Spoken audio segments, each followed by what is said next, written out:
मंगलमय मंगल करण वीतराग विज्ञान नमो ताहि जाते भये अर्हन्तादिमः जो विद्यादि सागर सुधी जो विद्यादि सागर सुधी गुरु हैं हितैषी शुद्धात्म में निरत नित्य हितोपदेशी वे पाप ग्रीष्म ऋतु में जल हैं सयाने पूजूं उनके सतत केवल ज्ञान पाने पूजूं उनके सतत केवल ज्ञान पाने। बोले भगवान महावीर स्वामी की 10 लक्षण महापर्व की, आचार्य कुंद कुंद स्वामी की, आचार्य गुरुवर विद्यासागर मुनि महाराज की।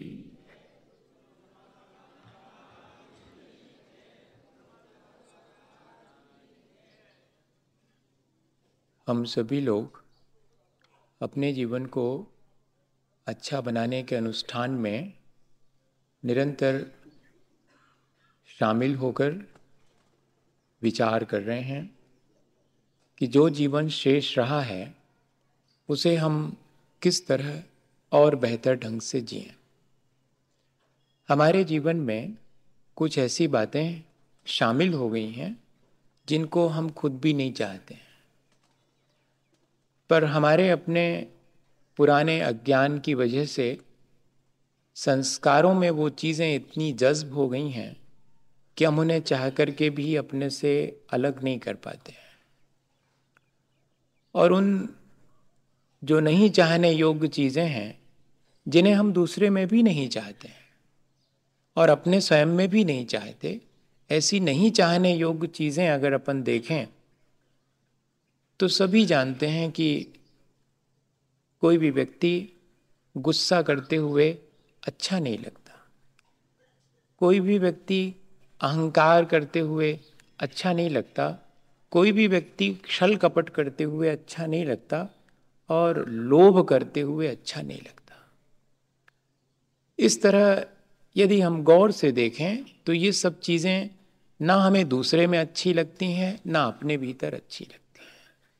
तब हमने ये सोचा है कि हम सब दूसरे के भीतर भी अगर ये चीज़ें दिखाई पड़ेंगी तो उनको हटाने का प्रयत्न करेंगे और अपने भीतर भी ये चीज़ें जब जब आ जाएंगी तो इनको हम अच्छा तो नहीं मानेंगे पर धीरे धीरे इनको हटाने का प्रयास करेंगे।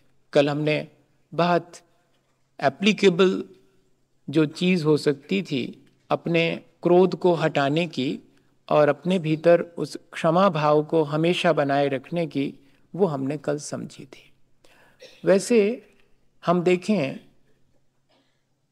कि जितने भी वृक्ष हैं, पृथ्वी है, ये सब भले ही वे अज्ञानी हैं लेकिन अगर हम देखें तो वे बड़ी क्षमा भाव धारण करते हैं, भले ही उनकी क्षमा मजबूरी वाली क्षमा क्यों ना हो।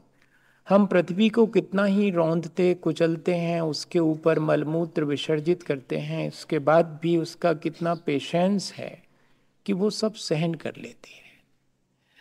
वृक्षों को हम कितनी तकलीफ पहुंचाते हैं, मार पीट करते हैं, उन्हें तोड़ फोड़ के रख देते हैं, इसके बावजूद भी वे चुप रहे आते हैं। हालांकि ये उनकी मजबूरी है, पर क्या हम उनसे कोई संदेश नहीं ले सकते हैं? हम उनसे एक ही संदेश लेना चाहें तो ले सकते हैं कि हम जितनी अधिक सहनशीलता, सहिष्णुता अपने भीतर बढ़ाएंगे उतना ही हमारे अंदर क्षमता बढ़ेगी और क्षमतावान व्यक्ति को ही क्षमा भाव शोभा देता है। हमने कल अपनी सहनशीलता, सहिष्णुता कैसे बढ़ाएं, और जब ऐसे कमज़ोर मौके आ जाएं हमारे जीवन में कि हम क्रोध में खिसक जाएं, गिर जाएं, तो हम कैसे अपने को संभाल लें। आज हम थोड़ा सा आगे बढ़ें। मृदोर भावो मार्दवम। हमारे भीतर जो मृदुता है वही मार्दव धर्म है। जिन क्षणों में हम अपने भीतर कोमलता का अनुभव करते हैं, मृदुता का अनुभव करते हैं, वे क्षण हमारे मार्दव धर्म के हैं। हमारे अंदर अहम करोति इति अहंकारः, ऐसा जब भाव नहीं होता, मैं करता हूं, ये जो भाव है वो ही अहंकार का भाव है, या कि मैं कुछ हूं, इस तरह का जो भाव है, मैं हूं, ये तो अपनी एग्जिस्टेंस का भाव है। ये तो हर एक को फील होता है कि मैं हूं, लेकिन मैं कुछ हूं, आई एम समथिंग। ये जो भाव हमारे भीतर हमें घेर लेता है, तब उसको कहते हैं अहंकार। दो तरह से हम जीवन जी सकते हैं।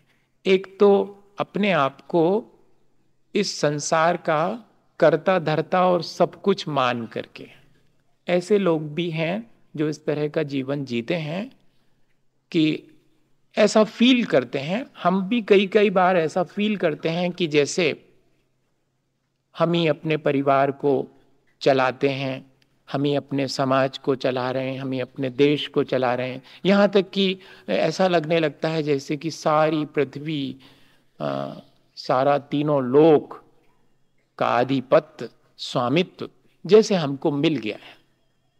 किसी ने नहीं भी दिया, फिर भी हमारे अंदर ऐसी फीलिंग आ जाती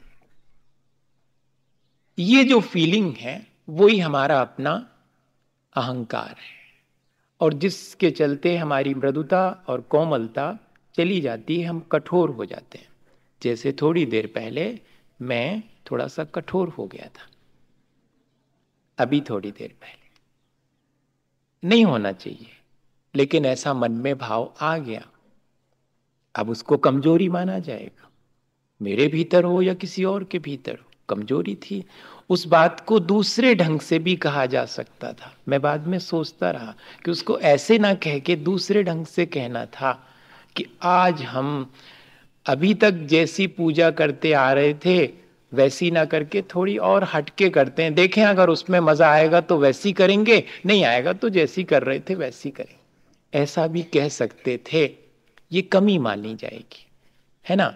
अब उस चूक को अपन को सुधारना है। ये सामने एक उदाहरण है। अपन को रोज ना रोज एक चीज मिल जाती है, अपन सुधार सकते, वहीं के वहीं उसको संभाल सकते हैं। और आगे जब ऐसा अवसर आएगा तो हम नहीं चूकेंगे, ऐसी अपने को ऑटो सजेशन, ऐसी सलाह दे सकते हैं। ऐसे ही कदम कदम पर अगर हम थोड़े से सावधान हो जाएं अपने भावनाओं के प्रति, अपने विचारों के प्रति, तो हम अपने जीवन के साथ साथ अपने पूरे परिवेश को भी संभाल सकते हैं। तो ऐसी जो हमारे भीतर की मृदुता या कोमलता है, वो तो हमारा अपना वास्तविक स्वरूप है। और जब हम मैं करता हूं या कि मैं कुछ हूं ऐसे भाव से भर जाते हैं, तो थोड़ी सी कठोरता अपने मन में जो आती है वो हमें भी कष्टकारी होती है और दूसरे को भी कष्टकारी होती है। ये बात यदि हमारे मन में निरंतर बनी रहे तो हमारे भीतर ये जो आज हम मार्दव धर्म के बारे में विचार कर रहे हैं वो विचार करना सार्थक होगा। क्या होता है अहंकार के आने से, और क्या होता है हमारे अंदर मृदुता और कोमलता के आने से, दोनों चीजों को अपन थोड़ा सा समझ लें। जब हम किसी दूसरे से सम्मान की आकांक्षा रखते हैं योग्यता नहीं होने पर भी, तब एक छटपटाहट हमारे भीतर होती है। नहीं मिलने पर और मिलने पर भी, दोनों स्थितियों में, नहीं मिलने पर तो छटपटाहट होती ही है, और अगर मिल जाता है तो मिलने पर भी ऐसा लगता है जैसे कि कम मिला। कभी भी तृप्ति नहीं होती। लिखा तो यह है कि मानेन तृप्ति न तु भोजनेन। व्यक्ति को भोजन से तृप्ति उतनी नहीं मिलती जितनी मान सम्मान से तृप्ति मिलती है। लेकिन आचार्य भगवंत इसके भी आगे कहते हैं कि तृप्ति मान सम्मान से नहीं मिलती, मान सम्मान के साथ मिलने पर जो हमारे भीतर कृतज्ञता और विनय आती है उससे तृप्ति मिलती है। इसलिए जहां लिखा है कि मानेन तृप्ति न तो भोजने न, वहां उसका अर्थ है कि जब हम दूसरे से सम्मान पाते हैं तो हमारे भीतर क्या आनी चाहिए? विनय और अधिक आनी चाहिए, नम्रता और अधिक आनी चाहिए, झुकने का मन हो जाना चाहिए। तब फिर वो सम्मान भी बुरा नहीं है, सम्मान मिलना बुरा नहीं है, सम्मान की आकांक्षा होना बुरा है। मैं अपनी योग्यता बढ़ाऊं और अपनी योग्यता से विशिष्टता प्राप्त करूं, ये बुरी बात नहीं है। लेकिन मैं अपने को 4 लोगों के बीच में विशिष्ट मानूं, ये बात अच्छी नहीं है। हाँ, इतना ही अपने को फर्क समझना है। विशिष्ट होना बुरा नहीं है, विशिष्टता की आकांक्षा या विशिष्ट कहलाने का जो भाव है वो हमारे अंदर अहंकार उत्पन्न करता है। और इतना ही नहीं, कैसे कसौटी क्या है, कैसे पहचानेंगे कि अब हमारे भीतर अहंकार आ गया है? तो जब भी दूसरे का तिरस्कार करने का भाव, दूसरे के गुणों को सहन न करने का भाव, दूसरे से ईर्ष्या का भाव अपने भीतर दिखने लगे, तो समझना कि ये सारी वैरायटी उसी अहंकार की हैं, उसी मान कषाय की हैं। इतना भर अपने को ध्यान में रखना है। क्या होता है कि हम जरा सी चीज में और अपना तिरस्कार महसूस करने लगते हैं, या कि जैसे ही दूसरे के गुण बढ़ते देखते हैं तो अपने को हीन समझने लगते हैं। और ये जो हीनता की भावना हमारे भीतर आती है वो हमारे अंदर अहंकार को जन्म देती है। बड़ा साइकोलॉजिकल है ये। लगता ये है कि सुपीरियरिटी कॉम्प्लेक्स होना चाहिए, नहीं, इंफीरियरिटी कॉम्प्लेक्स की वजह से ईगो डेवलप होता है। जो व्यक्ति अपने आप में सक्षम है, जो व्यक्ति योग्य है, उसे अपनी योग्यता से अतिरिक्त सम्मान की आकांक्षा ही नहीं है, उसकी योग्यता ही उसका सम्मान है। लेकिन जिस व्यक्ति के अंदर योग्यता नहीं है उसको उपाय करना पड़ता है कि उसे सम्मान मिले, और यही कहलाता है अहंकार, और कोई बहुत बड़ी चीज नहीं है। हम देखें, हमने क्या सीखा कि हम अपने भीतर की योग्यता अगर बढ़ाते जाएं, अपने भीतर की योग्यता को बढ़ते हुए देखें और अपने आप में हम स्वयं विशिष्ट होना शुरू हो जाएं, तो बाहर में हमें उस योग्यता के सम्मान पाने की या कि दूसरे के तिरस्कार करने की भावना ही उत्पन्न नहीं होगी। दूसरे के गुणों को हम आसानी से सहन कर पाएंगे। या तो हम अपने आप को इस संसार का कर्ता मान के, स्वामी मान के जीना चाहते हैं तो वैसा जी सकते हैं, और या कि इस सृष्टि का एक अंग मैं भी हूँ, ऐसी भावना से भी जी सकते हैं। समुद्र में पड़ी हुई बूंद की तरह और हम उसमें मिक्सअप होके जी सकते हैं, और समुद्र के बीच एक आइसलैंड की तरह अपनी एग्जिस्टेंस कायम रखने के लिए समुद्र में ना मिल करके उससे अलग थलग भी जीना चाहें तो जी सकते हैं। ये हमारे ऊपर निर्भर करता है कि हम दोनों में से कौन सा रास्ता चुनना चाहेंगे। हम अपनी योग्यता बढ़ाना पसंद करेंगे और दूसरे के अंदर बढ़ती हुई योग्यता से प्रसन्न होना पसंद करेंगे, या कि हम अपनी योग्यता को बढ़ाए बिना सिर्फ दूसरे से योग्य कहलाने का भाव रखेंगे, और जब भी दूसरे के भीतर गुण देखेंगे तो कसमासाहट अपने भीतर महसूस करेंगे। अब ये हमारा चुनाव है कि हमें 2 में से क्या चुनना। आनंद तो पहले वाले में ही है कि हम निरंतर अपनी योग्यता बढ़ाते चले जाएं और सम्मान पाते चले जाएं। योग्यता ही सबसे बड़ा सम्मान है, और जैसे ही दूसरे के अंदर भी उस योग्यता को देखें, उन गुणों को देखें तो हर्षित हो जाएं। अभी हम लोगों के साथ मुश्किल ये है कि कोई हमारा सम्मान करे ना करे, हमें इसकी ज्यादा चिंता नहीं, हमें चिंता ये हो जाती कि हमारे सामने दूसरे का सम्मान ना हो जाए। ये बड़ी मुश्किल अपने भीतर है।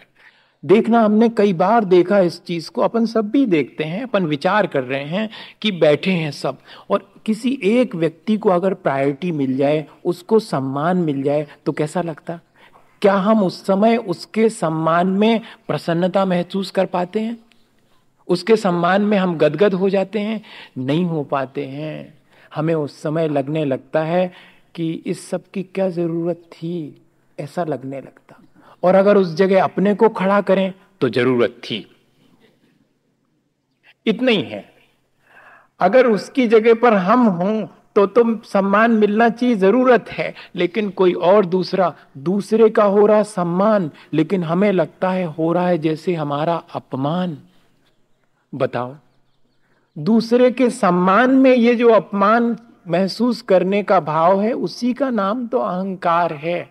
और दूसरे के सम्मान में, गुणों के सम्मान में अगर हम आह्लाद महसूस करते हैं तो मानिएगा कि अब हमारे भीतर विनय, कोमलता, मृदुता, ये जो हमारा अपना स्वाभाविक धर्म है वो आना शुरू हो गया। ये बहुत प्रैक्टिकल सी चीज है, इसको अपन ठीक करने की कोशिश करें कि जब जब भी किसी के गुण देखें तो हमारे भीतर हर्ष होना शुरू हो। कभी किसी के गुणों की प्रशंसा हम सुने तो हमें हर्ष महसूस हो। इसके बाद ही हम अपने गुण और दूसरे के गुण बढ़ा पाएंगे। अपने गुण तभी बढ़ेंगे जब हम दूसरे के गुणों को सहन कर सकेंगे, उसके गुणों की प्रशंसा में शामिल हो सकेंगे। हमारे अंदर इतनी कोमलता या मृदुता आनी चाहिए। हम लोगों ने अपने जीवन को इतना कॉम्प्लिकेटेड, इतना जटिल और इतना कठोर बना लिया है कि हमें ये चीज महसूस ही नहीं होती। और इतना ही नहीं, हम अपने इस अहम को ऊंचा उठाने के लिए, बढ़ाने के लिए बहुत सारी चीजों पर भी डिपेंड हो गए हैं। मेरेपन का जो भाव है वो भी इस मैं की वजह से ही आता है। I am something, I am, इतना कहने में कोई दिक्कत नहीं, मैं हूं ये तो ठीक है, लेकिन मैं कुछ हूं, ये जो भाव है वो कैसे डेवलप होता है? अब जब मैं कुछ हूं तो मेरे पास बहुत कुछ होना चाहिए। और फिर धीरे धीरे करके पूरा संसार का प्रपंच, जहां हमने ये मान लिया कि मैं कुछ हूं, वहां पर सारा प्रपंच फैलना शुरू होता है। अगर सपोज करें मैं अपने को मान लूं कि मैं एक साहब हूं, ठीक है, अब साहब हूं तो साहब के जितने तौर तरीके होना चाहिए वो सब मुझ में होना चाहिए। एक साहब को कैसे रहना चाहिए? अपने नौकर को हिराकत की नजर से देखना चाहिए, ये साहब का लक्षण है। नहीं, ऐसा गलत तो नहीं कह रहा हूं, ऐसा आ जाता है भाव। मैं साहब हूं तो मेरे हिसाब से मेरे मातहत जो लोग हैं उनको चलना चाहिए। कितनी मुश्किलें अपने जीवन में आ जाती। मैं साहब हूं तो मेरे घर में अब जो है इतनी इतनी चीजें तो होनी चाहिए, नहीं तो लोग आएंगे तो वो कहेंगे अरे हम साहब के यहाँ गए थे, उनके यहाँ तो गीजर ही नहीं है, उनके यहाँ पर तो हीटर ही नहीं, कूलर ही नहीं है, उनके यहाँ पर टेलीविजन, उनके यहाँ कलर्ड नहीं है, उनके ब्लैक एंड व्हाइट। अब ले, मेरा मैं जो है इन चीजों से बड़ा हो जाता है और हम सब इसी कोशिश में लगे हैं। अगर हम चीजों में अपनी योग्यता मानते हैं तो मानिए अभी हमारे अंदर मृदुता और कोमलता धर्म नहीं आया है, हमारे अंदर अभी अहंकार है। मेरे मैं को संभालने के लिए मैं अपने इन चीजों पर डिपेंड होता हूं और इन चीजों से अपने अहंकार का पोषण करता हूं, तो मानिएगा कि अभी हमारे अंदर मृदुता नहीं आई। चीजें होना बुरी चीज नहीं है, चीजों का उपयोग करना बुरी चीज नहीं है, लेकिन चीजों के माध्यम से अपने आप को बड़ा मानना, बड़प्पन अपना मानना, ये अपनी एक कमजोरी है। ऐसा करते हैं कि नहीं करते हैं? अपन करते हैं। जब नई गाड़ी खरीद के लाते हैं तो गाड़ी का सुख तब मिलता है जब चार लोग देखें, नहीं तो नहीं मिलता।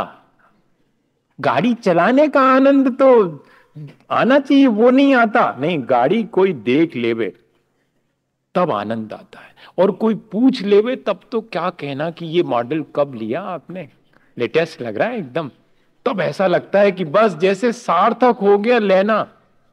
नहीं तो उसके, जबकि अपने काम के लिए ली थी कि इधर से उधर चले जाएंगे, आसानी से पहुंच जाएंगे, इसके लिए बनी थी वो, इसके लिए थोड़ने बनी थी कि 4 लोगों के बीच जाकर के और उसको दिखाएं कि मेरे पास ये है।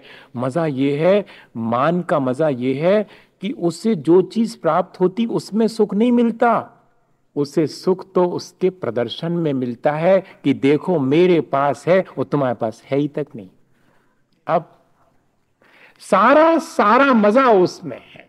ये चीज अपने भीतर झांक करके देखनी पड़ेगी। जब भी अपन कोई चीज हासिल करें अपने जीवन में, तब उस चीज का आनंद लें।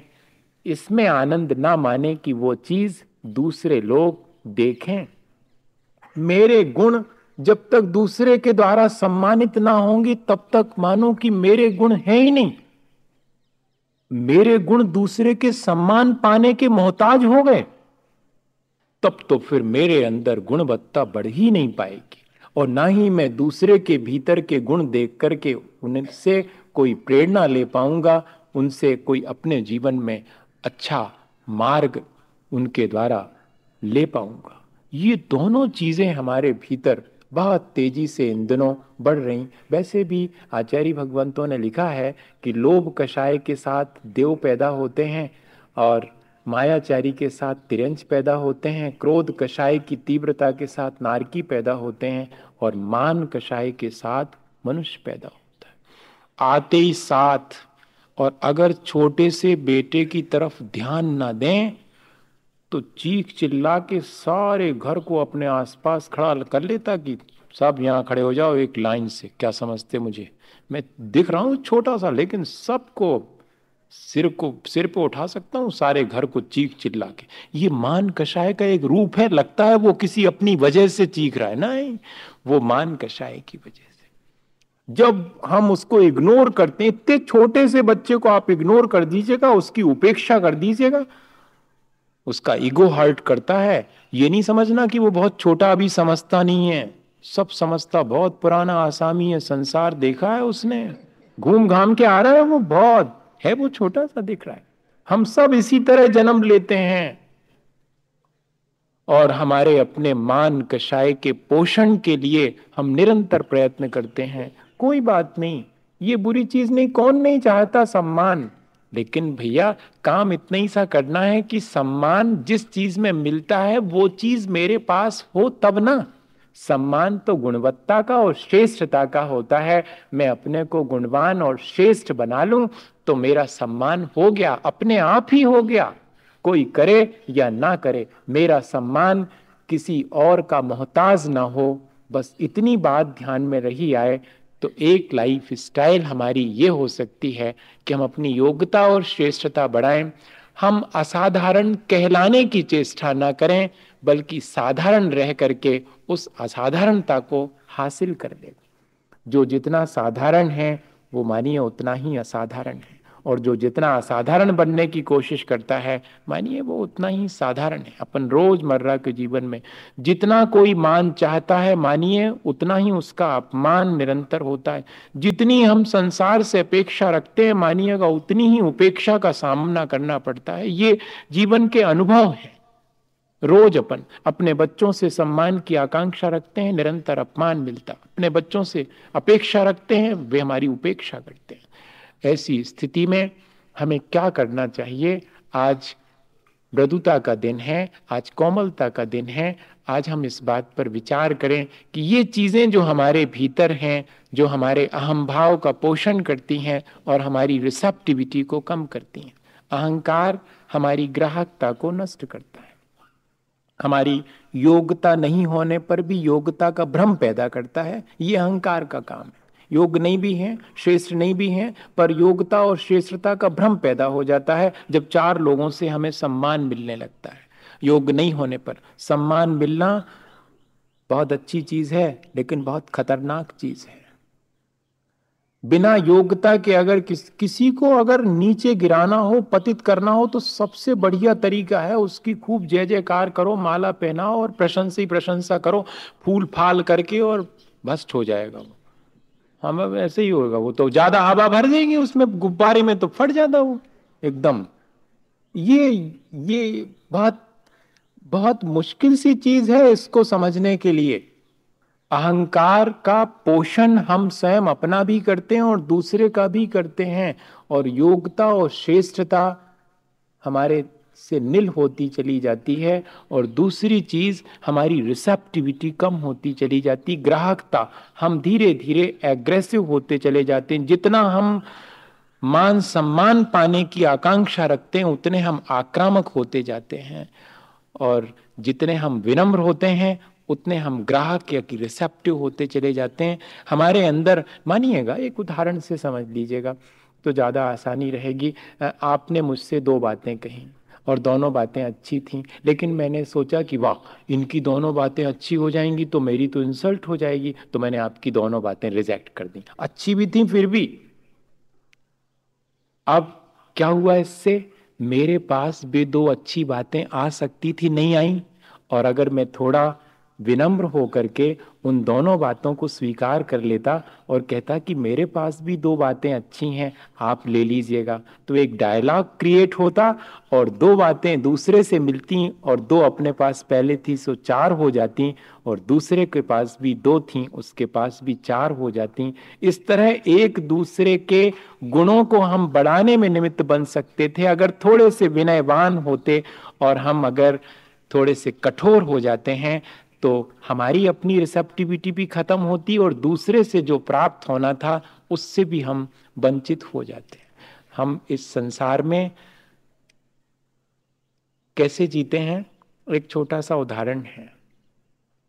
एक साधु जी को राजा ने अपने यहां पर बुलाया। अब साधु जी को राजा बुलाएगा तो कोई ना कोई इंटेंशन होगा उसका।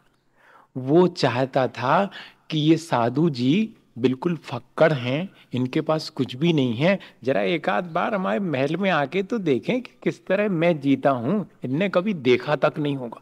ऐसा आता है कई बार अपने मन में भाव, नहीं आता?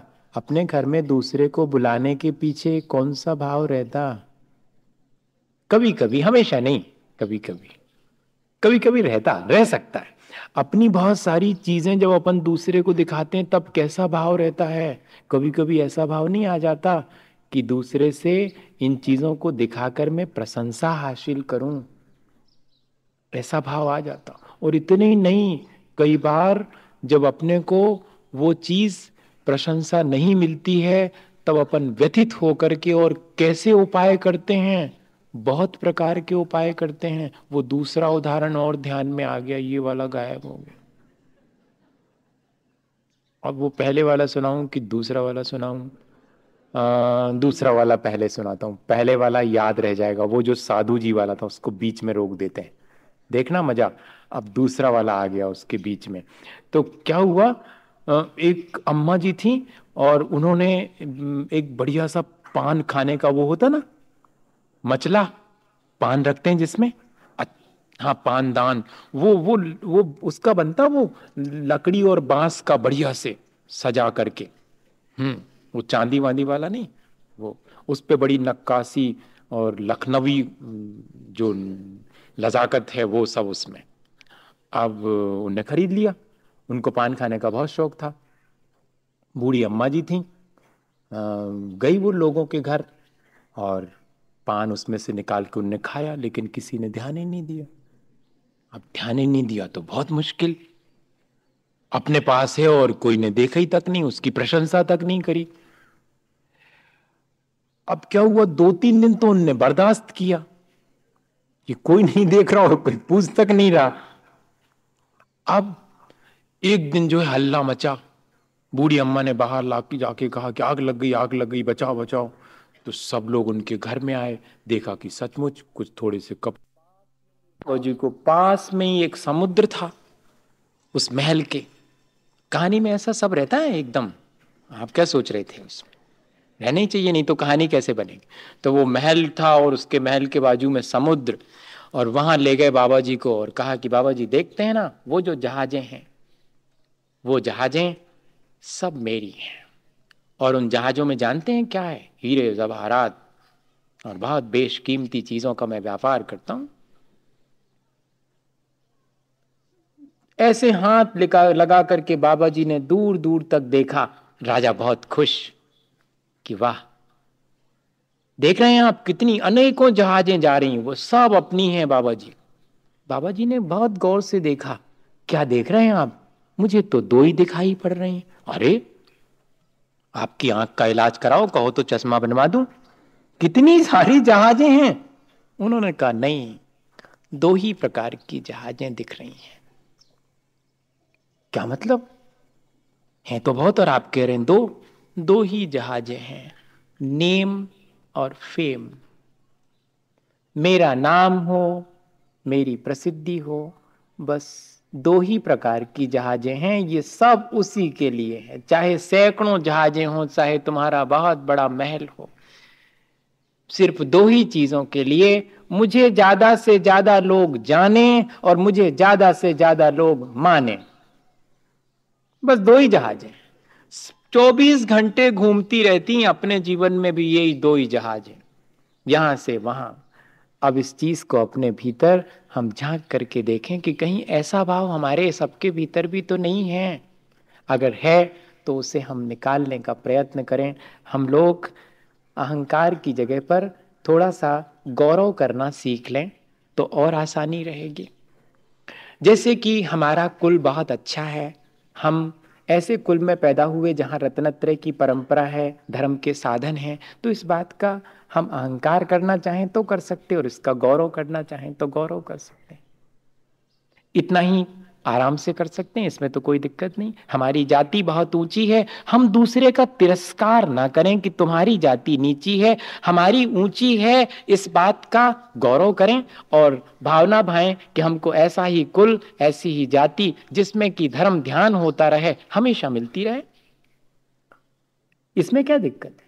जैसे कि हमारा बहुत सुंदर हमें रूप मिला हो तो हम दूसरे की कुरूपता का तिरस्कार ना करें और अपने उस सुंदर रूप का अहंकार ना करें, बल्कि ये विचार करें कि मैंने कोई पहले अच्छा कर्म किया होगा जिससे कि मुझे सुंदर रूप मिला है, मुझे ऐसे ही अच्छे कर्म करते रहना चाहिए और दूसरे को भी प्रेरणा दें कि आपको भी अच्छे कर्म करना चाहिए। ये तो बहुत बाहरी रूप है, आप अपने को सुंदर भीतर से बना लेंगे।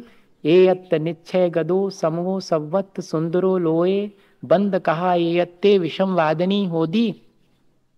यहां पर जो आत्मा का वास्तविक स्वरूप प्राप्त कर ले वही तीनों लोकों में सबसे सुंदर हैं, और बाकी तो जितने भी संयोग हमें प्राप्त हुए हैं वे सब विषमवाद कराने वाले हैं। ये बाहर का रूप जो है वो भला और बुरा मेरे अपने अंतरंग के परिणामों की वजह से होता है और कोई इसमें कारण नहीं। मैं अच्छे परिणाम रखूं तो मेरा रूप कुरूप भी हो तब भी सुंदर ही मालूम पड़ेगा, और किसी का सुंदर रूप भी हो और परिणाम खोटे हों तो उसका वो रूप भी व्यर्थ है। ऐसा विचार करके अपने उस रूप का अभिमान ना करके हम गौरव कर सकते। हमारे पास अगर ज्ञान है तो उस ज्ञान से अपने जीवन में लाभ लेकर के और दूसरे को भी उस ज्ञान को देकर के अत्यंत विनय पूर्वक और अपने जीवन को जिया जा सकता है, और या फिर अपने ज्ञान से दूसरे को अज्ञानी साबित किया जा सकता है। वर्तमान में अपन को थोड़ा सा ज्ञान हो जाता है तो सोचते हैं अरे इनको क्या ज्ञान है, ये क्या जाने, नहीं मैं ही सब कुछ जानता हूं। ऐसा भाव ना आकर के मैं भी जानता हूं और इस जानने से दूसरे को मेरे से क्या लाभ मिल सकता है, मेरे जीवन को क्या लाभ मिल सकता है, इतना विचार करें तो ऐसा भी कर सकते हैं। हम ऐश्वर्यवान हैं, धनवान हैं अगर, तो हम निरंतर इस बात का गौरव महसूस करें अहंकार की जगह, क्योंकि ये सब चीजें अपने रोजमर्रा के देखने में आती हैं। कोई व्यक्ति सुंदर है तो क्या करे वो, कोई व्यक्ति के पास धन पैसा है तो क्या करे वो, फेंक के आ जाए क्या? नहीं, बस सिर्फ इतना ही कि उस धन पैसे का मैं सदुपयोग करूं, उसका अहंकार ना करूं, और ये एक दिन नष्ट हो जाएगा। इससे पहले मैं अपने जीवन को ऊंचा उठा लूं, इसके माध्यम से मेरा पतन ना हो, इस धन पैसे के माध्यम से। इतना ही, कहीं ऐसा ना हो कि इस धन पैसे से मैं अपने परिणामों को बिगाड़ करके अपना अहित कर लूं। इतना ही अगर ध्यान रहे तो वो ऐश्वर्य भी हमारे लिए ऊंचा उठा सकता, और सबसे बड़ा ऐश्वर्य तो अनंत चतुष्टय का है, वो प्राप्त करना है, उसी में गौरव है। उच्च कुल तो तीर्थंकरों का है, ऊंची जाति तो तीर्थंकरों की है।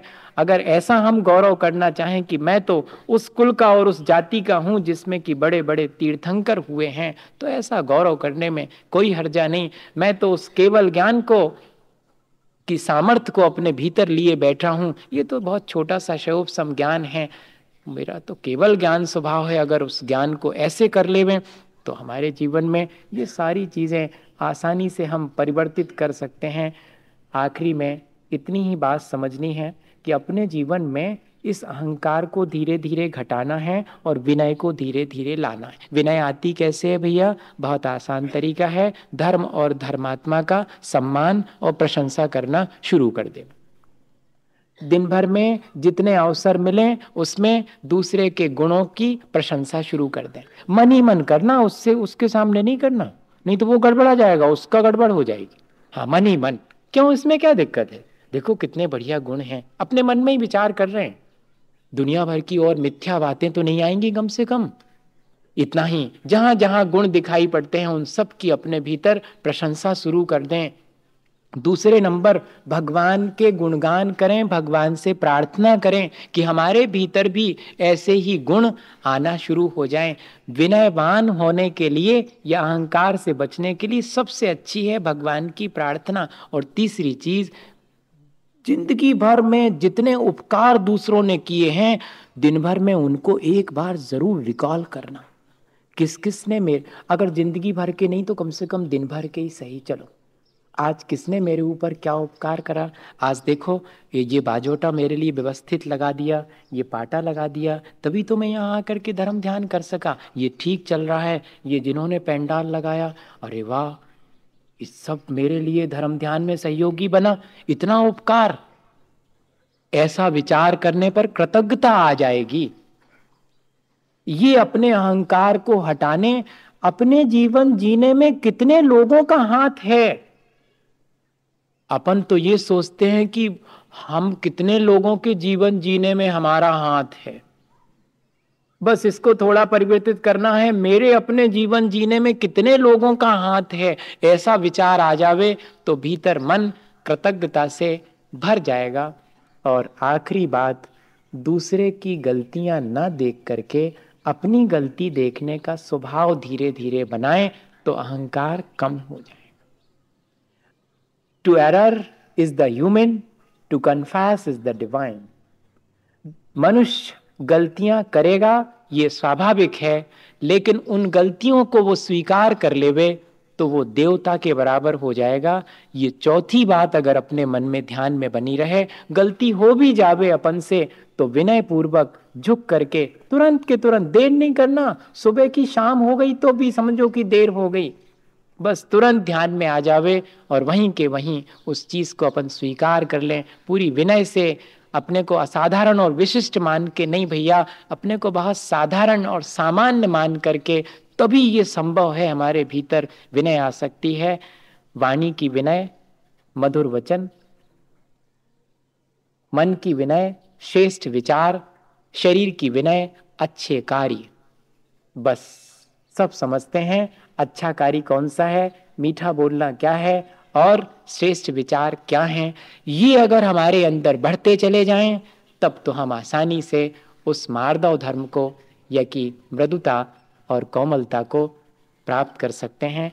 एक आखिरी छोटा सा उदाहरण, और अपना समय एकदम सही समय पर हो गया। कल अपन ने जितना गड़बड़ किया था समय का, सब सुधर गया, वो दुरुस्त हो गया। आज एक आध दिन 10 मिनट पहले छोड़ देंगे तो वो पुराना जो 10 मिनट ज्यादा बोला था वो कवर हो जाएगा एकदम। ऐसे भी कर सकते हैं, हाँ क्यों नहीं कर सकते ऐसा। ऐसे करने का प्रयत्न करना चाहिए, तब उसमें बहुत आनंद आता है।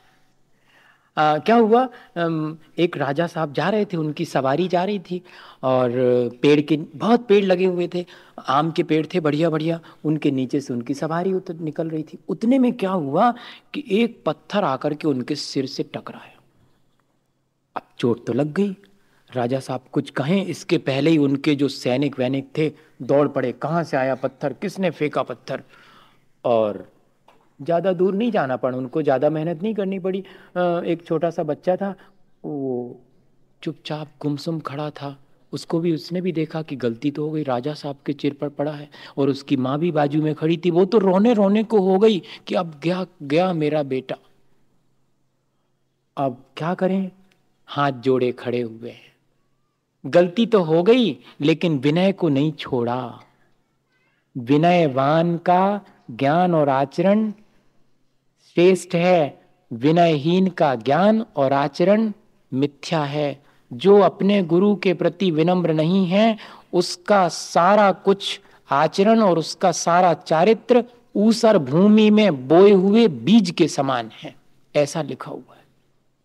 उनकी विनय बनी रही, हाथ जोड़ लिए कि मेरे बेटे की गलती है, उसने पत्थर फेंका था। राजा के पास ले चलो। ले गए राजा के पास। राजा ने कहा, बेटे तुमने पत्थर फेंका था? हाँ फेंका था। क्या मुझे मारने के लिए फेंका था? ना, आपके मारने के लिए नहीं फेंका था। तो क्यों फेंका था? मैं बताऊं, पेड़ में आम लगे हुए हैं और पके हुए आम मुझे तोड़ना थे, तो मैंने पत्थर फेंका था। तो वो आम तो नहीं टूटा, पत्थर आपको लग गया। जो सजा देना हो दे दें। अब तो राजा साहब को सोच में पड़ गए राजा साहब, और उन्होंने कुछ नहीं सोचा और अपने गले का हीरे का हार उतार करके, जाओ तुम्हारे लिए यही है। अरे दंड मिलना चाहिए था। उनकी मां बोली कि इसे तो दंड मिलना चाहिए था, सजा मिलनी थी। नहीं, इसे पुरस्कृत करता हूं। क्यों? जब एक वृक्ष पत्थर फेंकने पर भी और मीठे फल देता है, तो इसने मेरे ऊपर पत्थर फेंका तो मैं इसे दंड कैसे दे सकता हूं? मैं तो मीठे फल ही इसे दंड। ये जो है, ये हमारे भीतर की मृदुता और कोमलता है। क्या ऐसी अपने भीतर नहीं आ सकती? एक आध मौके पर सही, दिन भर में कोई अपने को चोट पहुंचाए और अपन उसके प्रति फिर भी अपना मन खट्टा ना करें, एक आध बार दिन भर में, ऐसा इसका आनंद जरूर से लेना चाहिए। यही हमारा अपना स्वभाव है। ऐसे ही हम अपने जीवन को अच्छा बना पाएंगे। इसी भावना के साथ बोले आचार्य गुरुवर विद्यासागर मुनि महाराज की।